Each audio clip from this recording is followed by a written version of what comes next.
ನನಗೂ ನಿಮಗೂ ಎಲ್ರಿಗೂ ಇರೋ ಚಿಂತೆ ಏನು ಅಂತಂದರೆ ಮಕ್ಕಳಿಗೆ ಲಂಚ್ ಬಾಕ್ಸು ದಿನಾಗಲೂ ಏನಪ್ಪ ಮಾಡಿಕೊಡೋದು ಅನ್ನೋ ಒಂದು ಚಿಂತೆ. ಸೊ ನನಗಾಗಲೇ ತುಂಬಾ ಲಂಚ್ ಬಾಕ್ಸ್ ರೆಸಿಪಿನ ಶೇರ್ ಮಾಡಿದ್ದೀನಿ. ಖಂಡಿತವಾಗ್ಲೂ ನಿಮ್ಗೆ ಯೂಸ್ಫುಲ್ ಆಗುತ್ತೆ, ಒಂದ್ಸಲ ನೋಡಿ. ಅದೇ ಥರದ್ದು ಇನ್ನೊಂದು ಯೂಸ್ಫುಲ್ ರೆಸಿಪಿ ಏನಪ್ಪ ಅಂತಂದರೆ ಕಾಲಿಫ್ಲವರ್ ಪರಾಟ. ಮಕ್ಕಳಿಂದ ದೊಡ್ಡವ್ರವರೆಗೂ ನೀವು ಯಾರಿಗೆ ಬೇಕಾದ್ರೂ ಮಾಡ್ಕೊಡ್ಬೋದು. ಲಂಚ್ ಬಾಕ್ಸ್ ರೆಸಿಪಿ ಸಖತ್ ಟೇಸ್ಟಿಯಾಗಿರುತ್ತೆ, ತುಂಬಾ ಸಿಂಪಲ್ ಕೂಡ ಮಾಡ್ಕೊಳ್ಳೋದು. Welcome back to Oni home cooking channel. ನಾನು ನಿಮ್ಮ ವನಿತಾ. ಬನ್ನಿ ಹಾಗಾದರೆ ಮಾಡೋ ಪ್ರೊಸೆಸ್ ನೋಡೋಣ. ಫಸ್ಟ್ ಹಿಟ್ಟು ಕಳಿಸ್ಕೊಳ್ಳೋಣ. ಅದಕ್ಕಾಗಿ ಗೋಧಿ ಹಿಟ್ಟು, ಉಪ್ಪು ಮತ್ತು 1 ಟೀ ಸ್ಪೂನ್ ಆಗೋಷ್ಟು ಓಮ್ ಕಾಳು ಆ್ಯಡ್ ಮಾಡಿಕೊಂಡು ಡ್ರೈನೇ ಫಸ್ಟು ಚೆನ್ನಾಗೆಲ್ಲ ಮಿಕ್ಸ್ ಮಾಡ್ಕೋಬೇಕಾಗುತ್ತೆ. ಈ ರೀತಿ ಅಜ್ವೈನ್ ಕಾಳು ಹಾಕೋದ್ರಿಂದ ಪರಾಟ ಸ್ವಲ್ಪ ದಪ್ಪ ಇದ್ರೂ ಜೀರ್ಣ ಆಗೋಕ್ಕೆ ತುಂಬಾ ಸಹಾಯ ಮಾಡುತ್ತೆ. ಸೊ ಹಾಗಾಗಿ ಈ ರೀತಿ ಎಲ್ಲ ಮಿಕ್ಸ್ ಮಾಡ್ಕೊಂಡ ನಂತರ ಗ್ರ್ಯಾಜುವಲಾಗಿ ನೀರು ಆ್ಯಡ್ ಮಾಡಿಕೊಂಡು ಚಪಾತಿ ಹಿಟ್ಟಿನ ಅದಕ್ಕೆ ಇದನ್ನೆಲ್ಲ ಕಲಿಸ್ಕೋಬೇಕಾಗತ್ತೆ. ನೋಡಿ, ಈ ರೀತಿ ಎಲ್ಲ ಒಟ್ಟುಗೂಡಿ ಬಂದಮೇಲೆ 1 ನಿಮಿಷದವರೆಗೂ ಚೆನ್ನಾಗಿ ನಾದ್ಕೋಬೇಕಾಗುತ್ತೆ. ಎಷ್ಟು ಚೆನ್ನಾಗಿ ನಾದ್ಕೊಂಡ್ರೆ ಅಷ್ಟು ಚೆನ್ನಾಗಿ ಪರಾಟ ಬರುತ್ತೆ.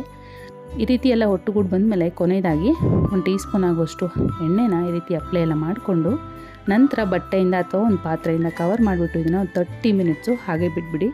ಇದು ಪ್ರೋಸೆಸ್ ಮಾಡ್ಕೊಳ್ಳೋದಕ್ಕಿಂತ ಮುಂಚೆನೇ ಹಿಟ್ಟನ್ನ ಕಲಸಿಟ್ಬಿಟ್ರೆ ಈ ಪ್ರೋಸೆಸ್ ಎಲ್ಲ ಆಗೋಷ್ಟೊತ್ತಿಗೆ ಅದು ನೆನ್ಕೊಂಡಿರುತ್ತೆ. ನಂತರ ಇನ್ನೊಂದು ಪಾತ್ರೆಗೆ ಒಂದು ಮೀಡಿಯಮ್ ಸೈಜ್ ಕಾಲಿಫ್ಲವರ್ನ ತುರ್ಕೊಂಡು ಆ್ಯಡ್ ಮಾಡ್ಕೊಂಡಿದ್ದೀನಿ. 1 ಮೀಡಿಯಮ್ ಸೈಜ್ ಆನಿಯನ್ನು, ಸ್ವಲ್ಪ ಶುಂಠಿ, ಬೆಳ್ಳುಳ್ಳಿ ಮತ್ತು 1 2 3 ಹಸಿಮೆಣಸಿನ್ಕಾಯಿ, ಒಂದು ಸ್ವಲ್ಪ ಕೊತ್ತಂಬರಿ ಸೊಪ್ಪನ್ನ ಚಿಕ್ಕದಾಗಿ ಕಟ್ ಮಾಡ್ಕೊಂಡು ಆ್ಯಡ್ ಮಾಡ್ಕೊಂಡಿದ್ದೀನಿ.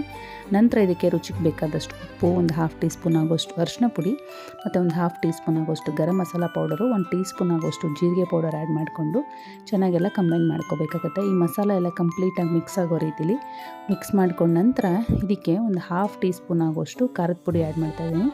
ನೀವು ಕನ್ಸಿಸ್ಟೆನ್ಸಿ ನೋಡಿಕೊಂಡು ನಿಮಗೆ ಖಾರ ಬೇಕು ಅಂತಲೇ ಇನ್ನು ಸ್ವಲ್ಪ ಜಾಸ್ತಿ ಆ್ಯಡ್ ಮಾಡ್ಕೊಳ್ಳಿ. ಅದರಲ್ಲಿ ಒಂದು 1/2 ಟೀ ಸ್ಪೂನ್ ಆಗೋಷ್ಟು ಖಾರದ ಪುಡಿ ಆ್ಯಡ್ ಮಾಡಿಕೊಂಡು ಚೆನ್ನಾಗೆಲ್ಲ ಮಿಕ್ಸ್ ಮಾಡಿಕೊಂಡು ಸೈಡಿಗೆ ತೆಗ್ದುಕೊತಾ ಇದ್ದೀನಿ. ನಂತರ ಒಂದು ಬಾಣಲೆಗೆ 1 2 ಟೀ ಸ್ಪೂನ್ ಆಗೋಷ್ಟು ಎಣ್ಣೆ ಆ್ಯಡ್ ಮಾಡಿಕೊಂಡು ಬಿಸಿ ಆದಮೇಲೆ ಈ ಕಾಲಿಫ್ಲವರ್ ಮಿಶ್ರ ಇತ್ತಲ್ಲ ಅದನ್ನು ಆ್ಯಡ್ ಮಾಡಿಕೊಂಡು ಒಂದು 5 ನಿಮಿಷ ಇದನ್ನು ಚೆನ್ನಾಗಿ ಬೇಯಿಸ್ಕೋಬೇಕಾಗತ್ತೆ. ಮೀಡಿಯಮ್ ಫ್ಲೇಮಲ್ಲಿ ಮಾಡಿಕೊಂಡ್ರೆ ಸಾಕಾಗುತ್ತೆ. ಒಂದು 5 ನಿಮಿಷ ಬೇಯಿಸ್ಕೊಂಡ್ಮೇಲೆ ಇದು ಕಂಪ್ಲೀಟಾಗಿ ತಣ್ಣಗಾಗಲಿಕ್ಕೆ ಬಿಟ್ಬಿಡಿ. ಈ ರೀತಿಯಾಗಿ ಎಲ್ಲ ಹರಡಿಕೊಂಡು ನಂತರ ಹಿಟ್ಟೆಲ್ಲ ಚೆನ್ನಾಗಿ ನೆನ್ಕೊಂಡಿದೆ. ಒಂಚೂರು ಗೋಧಿ ಹಿಟ್ಟನ್ನ ಸ್ಪ್ರೆಡ್ ಮಾಡಿಕೊಂಡು ನಂತರ ನಾವು ಆಲ್ರೆಡಿ ಕಲಸಿಟ್ಕೊಂಡಿದ್ದಂಥ ಹಿಟ್ಟನ್ನ ಚಪಾತಿಗಿಂತ ಜಾಸ್ತಿ ಉಂಡೆ ತೊಗೊಂಡು ಈ ರೀತಿಯಾಗಿ ಒಂಚೂರು ದಪ್ಪಕ್ಕೆ ಲಟ್ಟಿಸ್ಕೋಬೇಕಾಗತ್ತೆ. ಒಂದು 4-5 ರೌಂಡ್ ಲಟ್ಟಿಸ್ಕೊಳ್ಳಿ ಸಾಕಾಗುತ್ತೆ. ಸ್ವಲ್ಪ ದಪ್ಪನೇ ಇರಬೇಕು. ಸೀಲ್ ಮಾಡ್ಕೊಳ್ಳೋಕ್ಕೆ ತುಂಬ ಚಪಾತಿ ಆಕಾರಕ್ಕೆ, ಅಂದರೆ ಚಪಾತಿ ಥರ ಒಸ್ಕೊಂಡ್ರೆ ಲೂಸ್ ಬಂದುಬಿಡುತ್ತೆ. ಮತ್ತೆ ಇನ್ನೊಂದು ಸಲ ಲಟ್ಟಿಸ್ಕೋಬೇಕಾದ್ರೆ ತುಂಬಾ ಕಷ್ಟ ಆಗುತ್ತೆ. ಈ ರೀತಿಯಾಗಿ ಲಟ್ಟಿಸ್ಕೊಂಡ ನಂತರ ಒಂದು 2 3 ಟೀ ಸ್ಪೂನ್ ಆಗೋಷ್ಟು ಕಾಲಿಫ್ಲವರ್ ಮಿಶ್ರಣನ ಆ್ಯಡ್ ಮಾಡಿಕೊಂಡು ಈ ರೀತಿಯಾಗಿ ಅಂಚನ್ನ ಸೀಲ್ ಮಾಡ್ತಾ ಬರಬೇಕು. ಅಂಚು ಚೆನ್ನಾಗಿ ಕಂಪ್ಲೀಟಾಗಿ ಯಾವುದೇ ರೀತಿ ಓಪನ್ ಇಲ್ಲದೇ ಸೀಲ್ ಮಾಡಿಕೊಂಡು ಮತ್ತೊಂದು ಸಲ ಪೌಡರ್ನ ಈ ರೀತಿ ಸ್ಪ್ರಿಂಕಲ್ ಮಾಡಿಕೊಂಡು ನಿಧಾನಕ್ಕೆ ಜಾಸ್ತಿ ಪ್ರೆಸ್ ಮಾಡ್ದೇ ಇದನ್ನು ಜೆಂಟಲಾಗೆ ಒತ್ಕೋಬೇಕಾಗತ್ತೆ. ನೋಡ್ತಾ ಇರ್ಬೋದು, ಒಂದು ಸ್ವಲ್ಪ ತಿಕ್ಕಾಗಿರಲಿ, ಬಟ್ ತುಂಬ ತಿಕ್ಕಾಗಿ ಮಾಡ್ಕೊಳಕ್ಕೆ ಹೋಗ್ಬಿಡಿ, ಹಾಗಂತ ತುಂಬ ತೆಳುವಾಗಿ ಕೂಡ ಮಾಡ್ಕೊಳಕ್ಕೆ ಹೋಗ್ಬಿಡಿ. ನೋಡ್ತಾ ಇರ್ಬೋದು, ವಿಡಿಯೋದಲ್ಲಿ ತೋರಿಸೋ ರೀತಿಲಿ ಮಾಡಿಕೊಂಡ್ರೆ ಕರೆಕ್ಟಾಗಿ ಸರಿ ಹೋಗುತ್ತೆ.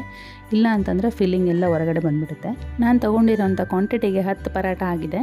ಚೆನ್ನಾಗಿ ಕಾದಿರೋಂಥ ಪ್ಯಾನ್ ಮೇಲೆ ಮಾಡಿಟ್ಕೊಂಡಿರೋಂಥ ಪರಾಟನ ಪ್ಲೇಸ್ ಮಾಡಿಕೊಂಡು ಒಂದು 10 ಸೆಕೆಂಡ್ ಆದಮೇಲೆ ಇನ್ನೊಂದು ಕಡೆ ತಿರುಗಿಸ್ಕೊಂಡು ಒಂದು ಸ್ವಲ್ಪ ತುಪ್ಪ ಈ ರೀತಿಯಾಗಿ ಅಪ್ಲೈ ಮಾಡಿಕೊಂಡು ಎರಡೂ ಕಡೆ ತಿರುಗಿಸ್ಕೊತ ಒಳ್ಳೆ ಗೋಲ್ಡನ್ ಕಲರ್ ಸ್ಪಾಟ್ಸ್ ಬರೋವರೆಗೂ ಚೆನ್ನಾಗಿ ಬೇಯಿಸ್ಕೋಬೇಕಾಗತ್ತೆ. ನೋಡ್ತಾ ಇರ್ಬೋದು, ಮತ್ತೊಂದು ಕಡೆ ತಿರುಗಿಸ್ಕೊಂಡಾಗಲೂ ಕೂಡ ಒಂದು ಸ್ವಲ್ಪ ತುಪ್ಪನ ಸವರ್ಕೊಂಡು ಈ ರೀತಿಯಾಗಿ ಎರಡೂ ಕಡೆ ಚೆನ್ನಾಗಿ ಬೇಯೋವರೆಗೂ ಚೆನ್ನಾಗಿ ಬೇಯಿಸ್ಕೊಂಡ್ರೆ ನೋಡಿ ತುಂಬಾ ಟೇಸ್ಟಿಯಾಗಿರೋಂಥ ಕಾಲಿಫ್ಲವರ್ ಪರಾಟ ರೆಡಿ ಆಯಿತು. ಸಖತ್ ಟೇಸ್ಟಿಯಾಗಿರುತ್ತೆ. ಖಂಡಿತವಾಗ್ಲೂ ಮಕ್ಳಿಗೂ ಇಂಟ್ರೆಸ್ಟಿಂಗ್ ಆಗಿ ಅನಿಸುತ್ತೆ. ಟ್ರೈ ಮಾಡಿ ನೋಡಿ. ಇದನ್ನು ನೀವು ಬಟರ್ ಜೊತೆ ಬಿಸಿ ಬಿಸಿದೇ ಸರ್ವ್ ಮಾಡಿದ್ರೆ ಸಖತ್ ಟೇಸ್ಟಿಯಾಗಿರುತ್ತೆ. ಇದಕ್ಕೆ ಸ್ಪೆಷಲಿ ಪಲ್ಯ ಅಥವಾ ಬೇರೆ ಏನಾದ್ರು ಸಾಂಬಾರು ಬೇಕು ಅನ್ನೋದೇನಿಲ್ಲ. ಬಟರ್ ಜೊತೆ ಮೊಸರು ಅಥವಾ ಉಪ್ಪಿನಕಾಯಿ ಜೊತೆ ನೀವು ಭರ್ಜರಿಯಾಗಿ ಸರ್ವ್ ಮಾಡ್ಕೋಬೋದು. ನಾರ್ತ್ ಇಂಡಿಯಾದಲ್ಲಿ ಇದೆಲ್ಲ ತುಂಬಾ ಫೇಮಸ್ಸು. ಸೊ ನೀವು ಡಿಫ್ರೆಂಟಾಗಿ ಏನಾದ್ರು ಮಾಡಬೇಕು ಅನ್ನೋವಾಗ ಖಂಡಿತವಾಗ್ಲೂ ಈ ರೀತಿ ಟ್ರೈ ಮಾಡಿ ನೋಡಿ. ನೋಡಿ, ಒಂದು ಓಪನ್ ಮಾಡಿ ತೋರಿಸ್ತಿದ್ದೀನಿ ಎಷ್ಟು ಚೆನ್ನಾಗಿ ಕುಕ್ ಆಗಿದೆ, ಒಳಗಡೆ ಚೆನ್ನಾಗೆಲ್ಲ ಅಪ್ಲೈ ಆಗಿದೆ. ಈಗಾಗಲೇ ಒಂದಷ್ಟು ಲಂಚ್ ಬಾಕ್ಸ್ ರೆಸಿಪಿನ ಶೇರ್ ಮಾಡಿದ್ದೀನಿ ಚಾನಲಲ್ಲಿ. ನೋಡಿಲ್ಲ ಅಂತಂದರೆ ಈ ವಿಡಿಯೋ ಡಿಸ್ಕ್ರಿಪ್ಷನ್ ಬಾಕ್ಸಲ್ಲಿ ಲಿಂಕ್ ಕೊಟ್ಟಿರ್ತೀನಿ, ಚೆಕ್ ಮಾಡ್ಕೋಬೋದು. ಈ ರೀತಿಯಾದಂಥ ಇನ್ನಷ್ಟು ಈಸಿ ರೆಸಿಪೀಸ್ಗೋಸ್ಕರ ನನ್ನ ಚಾನಲ್ ಸಬ್ಸ್ಕ್ರೈಬ್ ಮಾಡ್ಕೊಳ್ಳೋದು ಮರ್ತೋಗ್ಬಿಡಿ. Thank you.